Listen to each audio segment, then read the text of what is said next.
Hola, ¿cómo están? Hoy vamos a comenzar a desarrollar el tema espacios vectoriales. Vamos a hablar de su definición y vamos a tratar algunos ejemplos.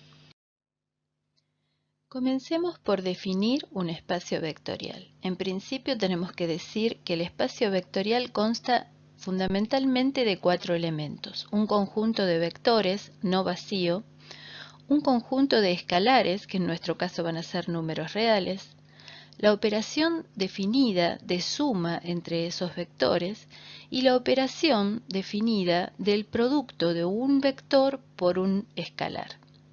En principio, y para desarrollar esta definición con precisión, digamos que vamos a plantear que U, V y W van a ser vectores de un espacio vectorial al que vamos a llamar V mayúscula. Entonces, U, V y W son vectores de V. También van a estar los escalares E y S, que van a ser números reales. Para que un conjunto de elementos conformen un espacio vectorial, van a tener que cumplirse necesariamente 10 condiciones o propiedades o axiomas. Un axioma es una propiedad o una condición que no debe demostrarse, sino que es un primer principio. Y deben cumplirse estos 10 axiomas para que un conjunto de vectores con las operaciones de suma y producto por un escalar y el conjunto de escalares sea considerado un espacio vectorial. El primer axioma habla de la suma de vectores y dice que si dos vectores, cada uno de ellos están en un espacio vectorial, su suma también debe estar en ese espacio vectorial. Esto se conoce como ley de cierre para la suma de vectores. La segunda propiedad habla de la conmutatividad para la suma de vectores. U más B tiene que ser igual a B más U.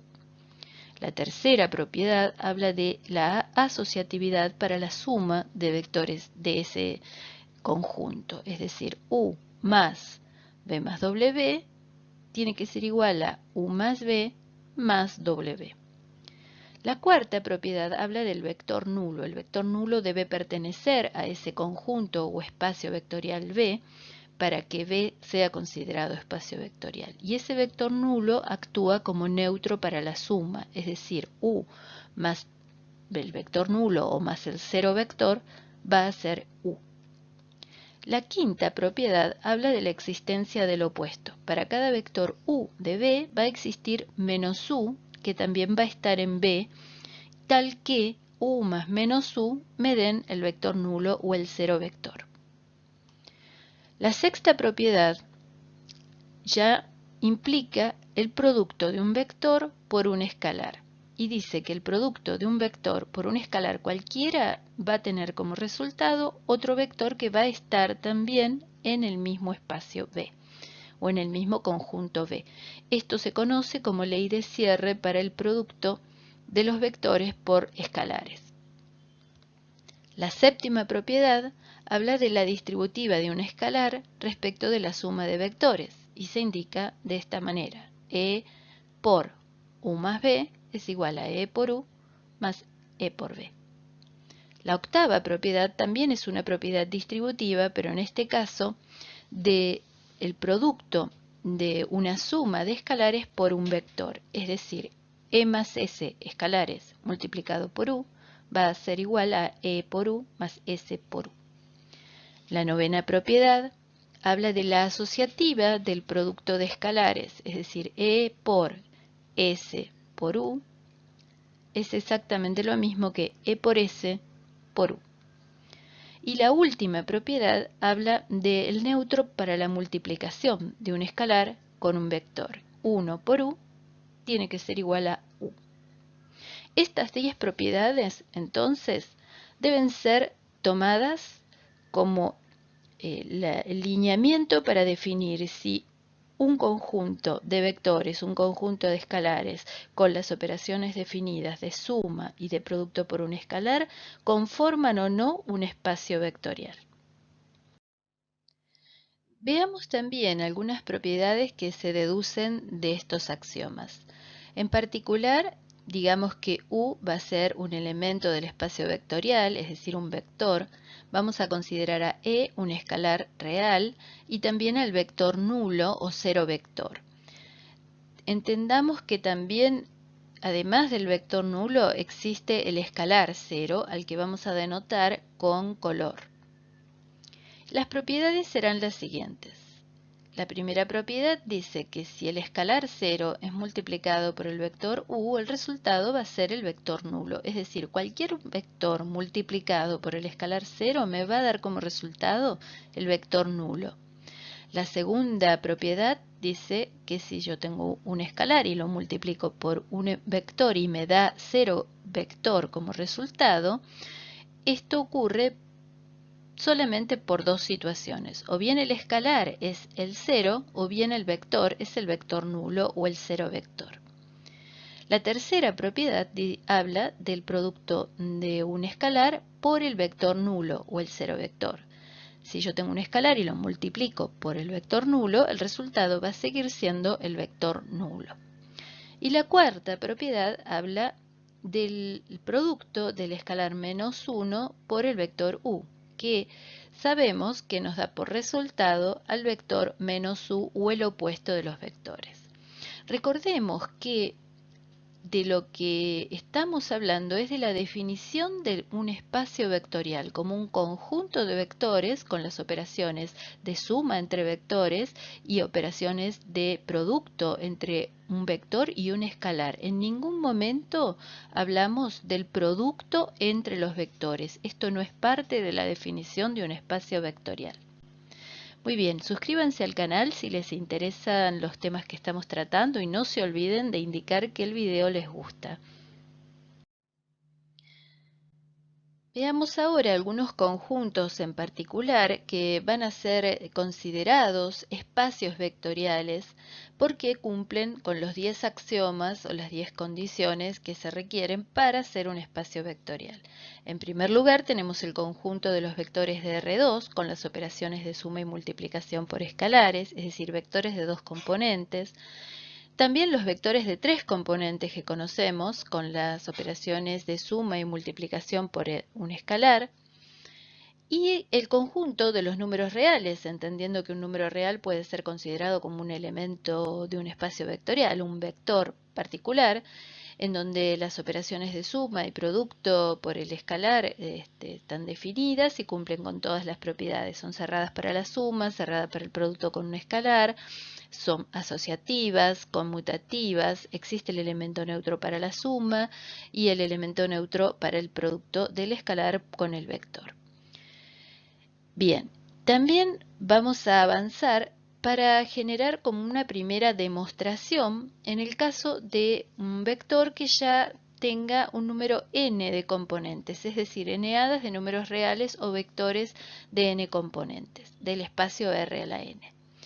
Las operaciones van a ser las de suma y producto por un escalar que ya conocemos, que fueron definidas y que son las operaciones estándar. Vamos a demostrar que bajo estas condiciones de la suma y la multiplicación definidas en el espacio Rn, si tenemos un vector u y un vector b que tienen ambos n componentes, porque para poder sumarse los vectores tenían que tener igual número de componentes, al sumar estos vectores, estas n-hadas, con números reales, deberá verificarse que la suma también pertenece al mismo espacio.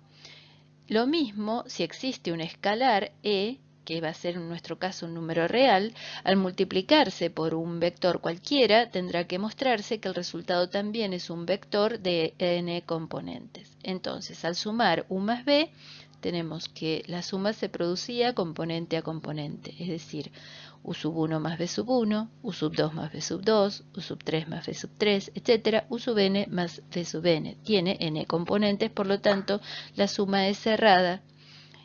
Y el producto de un escalar por un vector, como sabemos, también se producía de modo que el escalar multiplicaba cada una de las componentes del vector. Y el resultado es que e por u es e por u1, e por u2, e por u3, e por u sub n, también es un vector que pertenece al mismo espacio. Por otra parte, existe el vector nulo o el cero vector, también de n componentes, y existe el opuesto, que va a ser el opuesto a un vector, supongamos u, va a ser menos u, tal que u más menos u es igual a 0. Las demás propiedades son sencillas de demostrar y las dejamos a cargo de los estudiantes.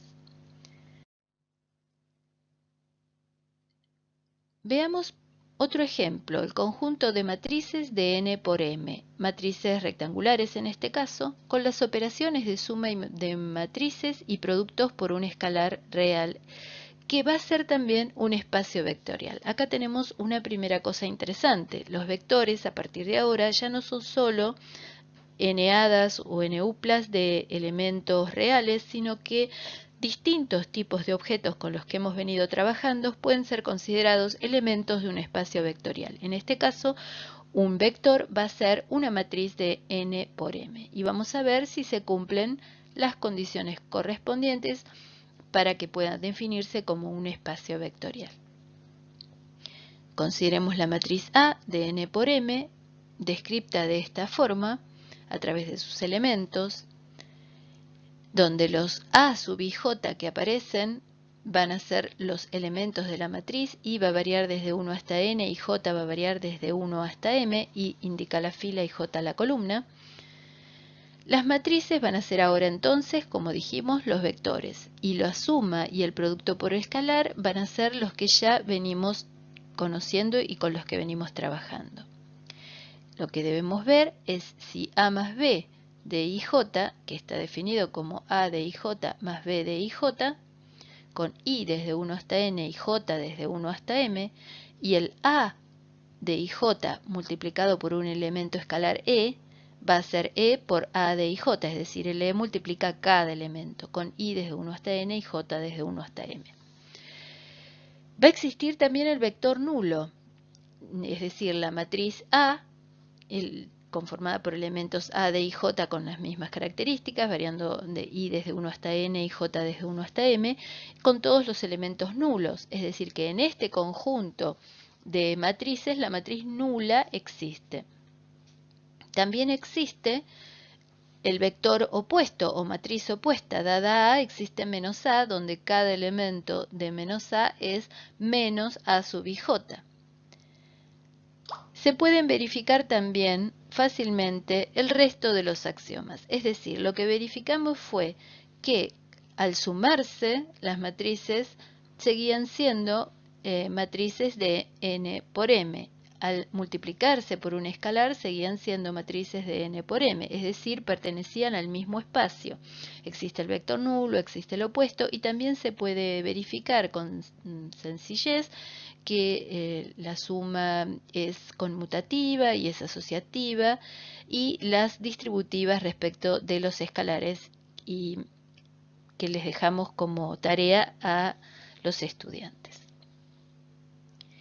Un caso particular para que vayan pensando es el caso de las matrices cuadradas, es decir, las matrices de n por m serían matrices donde m en realidad es igual a n. Y también están las matrices más especiales como la matriz fila o la matriz columna, que en realidad también pueden ser pensadas como vectores, ¿sí?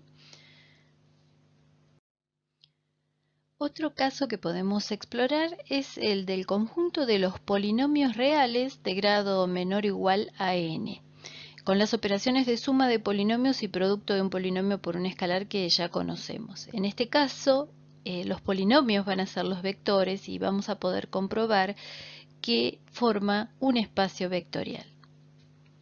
Sea V el conjunto de los P sub n, es decir, los polinomios de grado menor o igual a n, de la forma p sub x igual a sub 0 más a sub 1 por x más a sub 2 por x cuadrado, etcétera, etcétera, más a sub n por x a la n, con los a sub i, los coeficientes reales del polinomio.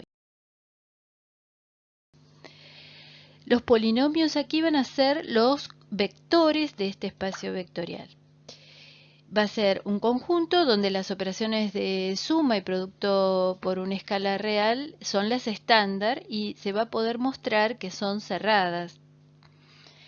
Si tenemos un polinomio p sub x con esta estructura que acabamos de mencionar y tenemos otro polinomio q sub x también con la misma estructura de un grado menor o igual que n, cuando sumamos p más q de x, se van a sumar de acuerdo a los términos semejantes, es decir, con igual potencia de la x. Entonces vamos a obtener un polinomio de la forma a0 más b0 más a1 más b1 por x, más a2 más b2 por x cuadrado, etcétera, más a sub n por b sub n de x a la n. Es decir, un polinomio que también es de grado a lo sumo n, o sea, n o menor que n. Y el producto de este polinomio por un escalar tampoco va a alterar el grado, va a seguir siendo un polinomio de grado a lo sumo n. Es decir, en este caso se puede mostrar fácilmente que tanto para la suma como para el producto con un escalar, el conjunto de vectores resulta ser cerrado. Y existe también el polinomio nulo, lo podemos llamar n de x, es el polinomio 0, de grado 0, y cuando lo sumamos con cualquier otro polinomio, p de x más n de x, obviamente va a ser p de x más el polinomio nulo, y eso va a seguir siendo p de x, o sea que también se verifica esta propiedad respecto del elemento nulo. Después también es cierto que para todo polinomio existe su opuesto, es decir, dado p de x va a existir menos p de x igual al menos a sub 0, menos a sub 1 por x, menos a sub 2 por x cuadrado, etc. Menos a sub n por x a la n, que al sumarse con p de x va a dar el cero polinomio nulo. Todas las otras propiedades, como venimos diciendo, son sencillas de demostrar y lo dejamos como tarea para los estudiantes. Veamos ahora otro ejemplo, otro caso que merece ponérsele atención, que es el conjunto de todas las funciones reales, continuas y definidas en un intervalo cerrado AB, con las operaciones de suma de funciones y producto de una función por un escalar que ya conocemos, va a resultar ser un espacio vectorial. Vamos a tomar el conjunto C de las funciones f de a en b en R, que van a ser continuas en su dominio. Esa es la condición de esta función. Sabemos que si sumamos dos funciones continuas, el resultado es una función continua. Se pueden sumar funciones siempre y cuando compartan el dominio. Entonces, si tenemos la función g de x y h de x, que ambas pertenecen a este conjunto C, cuando las sumamos, g de x más h de x, esto es igual a g más h de x, siempre va a ser g de x más h de x y siempre van a pertenecer al conjunto de funciones continuas. También el producto de una función por un escalar no afecta en cuanto a su continuidad, o sea, van a seguir siendo continuas y van a tener el mismo dominio, por lo tanto, también este conjunto de vectores, en este caso los vectores son las funciones, va a ser un conjunto cerrado, tanto para la suma como para el producto con un escalar. Por otra parte, va a existir la función nula, la función f sub 0 de x, llamémosla, tal que si se suma con cualquier otra función de este espacio, el resultado sigue siendo la función que se suma, es decir, f de x más f sub 0 de x es f de x más 0 y es f de x. Existe la función opuesta a f de x, que es menos f de x, tal que f de x más menos f de x va a ser 0. Las demás condiciones de asociatividad, conmutatividad, etc., se pueden demostrar sencillamente. Bueno, hasta ahora estuvimos trabajando con algunos conjuntos que podíamos mostrar que eran espacios vectoriales, pero no todos son espacios vectoriales. Así que vamos a ver ahora algunos ejemplos de conjuntos de vectores que no constituyen espacios vectoriales, debido a que alguno de los axiomas no se cumple. Basta con que un único axioma no se cumpla para que un conjunto de vectores no constituya un espacio vectorial. Veamos, por ejemplo, el conjunto de los números enteros. Como vimos, vamos a tomar un número entero cualquiera, por ejemplo, n igual a 2 es un número entero, y un escalar real, por ejemplo, el elemento e igual a 1/3. Si multiplicamos el producto entre el escalar y el entero por n, sería en este caso 1/3 por 2, y esto me da 2/3, y 2/3 no pertenece a los números enteros, es decir, este conjunto se demuestra fácilmente que no es cerrado para el producto de un vector con un escalar, por lo tanto no va a ser un espacio vectorial, no se va a cumplir esta ley de cierre del producto por un escalar. Con un solo ejemplo que encontremos podemos demostrar sencillamente que un conjunto no se corresponde con un espacio vectorial. Otro caso sería el del conjunto de polinomios de grado n. Recordemos que hace un ratito estudiamos el conjunto de los polinomios de grado menor o igual que n, pero en este caso es el conjunto de los polinomios de grado exactamente n. Entonces, vamos a suponer, como ejemplo, que n fuera 3 y podemos considerar un polinomio p sub x o p de x de grado 3 y un polinomio q de x de grado 3 también. Si sumamos ambos polinomios, en este caso, de acuerdo a la definición que tienen tanto p de x como q de x, nos va a dar un polinomio de grado 2. Por lo tanto, este resultado, p de x más q de x, no pertenece al espacio de los polinomios de grado 3. Por lo tanto, no cumpliría la ley de cierre para la suma estándar de vectores tal como la veníamos trabajando. Son dos ejemplos que muestran que estos conjuntos de vectores no pueden ser considerados espacio vectorial y por lo tanto todas las propiedades que luego conozcamos y aprendamos sobre espacios vectoriales no se van a poder aplicar a estos conjuntos. Otro caso que va a merecer nuestra atención es el estudio de un conjunto de vectores que indican la posición de los puntos que se encuentran sobre una recta en el plano XY y una recta tal que no pase por el origen de coordenadas. En este caso vamos a pensar en un sistema cartesiano de dos ejes XY en el plano y vamos a ubicar el vector de posición P sub 1 que indica la posición de un punto de coordenadas x1 y 1 y el vector de posición P sub 2 que indica la posición de un punto de coordenadas x2 y 2 en ese plano, y estos dos puntos estarían sobre una recta. Esta recta tiene una ecuación genérica del tipo y igual mx más b, donde b es distinto de 0 porque la recta no pasa por el origen de coordenadas. Entonces ahí tenemos un esquema de esta situación y lo que vamos a mostrar es que los vectores que posicionan puntos que están sobre esta recta no generan un espacio vectorial.